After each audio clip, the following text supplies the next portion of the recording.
नवरात्रि के 7वें दिन मां कालरात्रि का पूजन किया जाता है। मां कालरात्रि दुष्टों का संहार करती हैं।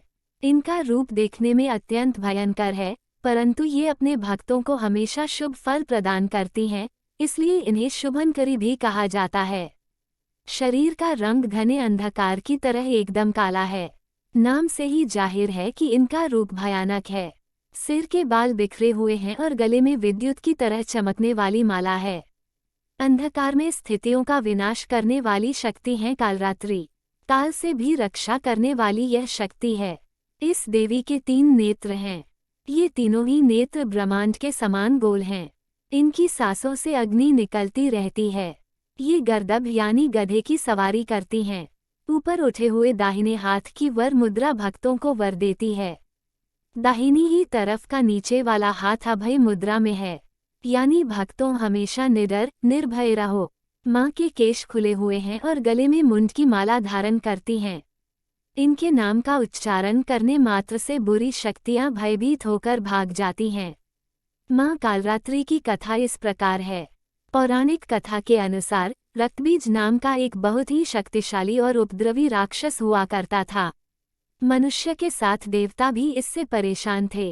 रक्तबीज दानव की विशेषता ये थी कि जैसे ही उसके रक्त की बूंद धरती पर गिरती तो उसके रक्त से उसके जैसा एक और दानव उत्पन्न हो जाता था। इस राक्षस से परेशान होकर समस्या का हल जानने के लिए सभी देवता भगवान शिव के पास पहुँचे। भगवान शिव को ज्ञात था कि इस दानव का अंत माता पार्वती कर सकती हैं। भगवान शिव ने माता से अनुरोध किया। इसके बाद मां पार्वती ने स्वर्ण शक्ति व तेज से मां कालरात्रि को उत्पन्न किया। इसके बाद जब मां दुर्गा ने दैत्य रक्तबीज का अंत किया और उसके शरीर से निकलने वाले रक्त को मां कालरात्रि ने जमीन पर गिरने से पहले ही अपने मुख में भर लिया। इस रूप में मां पार्वती कालरात्रि कहलाई। मां कालरात्रि आराधना मंत्र इस प्रकार है। ओम जयंती मंगला काली भद्रा काली कपालिनी दुर्गा क्षमा शिवा धात्री स्वाहा स्वधा नमोस्तुते। मां कालरात्रि को गुड़ व हलवे का भोग लगाना चाहिए, इससे वे प्रसन्न होती हैं और भक्तों की मनोकामना पूर्ण करती हैं। मां कालरात्रि की पूजा के लिए सुबह 4 से 6 बजे तक का समय उत्तम माना जाता है। इस दिन प्रातः स्नानादि से निवृत्त होकर मां की पूजा के लिए लाल रंग के कपड़े पहनने चाहिए। इसके बाद मां के समक्ष दीपक प्रज्वलित करें। अब फल फूल मिष्ठान आदि से विधिपूर्वक मां कालरात्रि का पूजन करें। पूजा के समय मंत्र जाप करना चाहिए। तत्पश्चात मां कालरात्रि की आरती करनी चाहिए।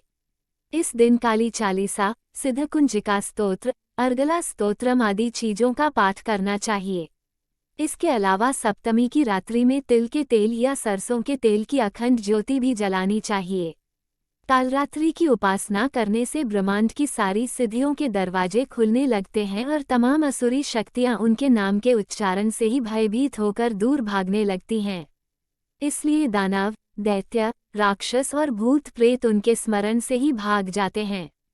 ये ग्रह बाधाओं एवं प्रेत बाधाओं को भी दूर करती हैं और अग्नि, जल, जंतु, शत्रु और रात्रि भय दूर हो जाते हैं। इनकी कृपा से भक्त हर तरह के भय से मुक्त हो जाता है।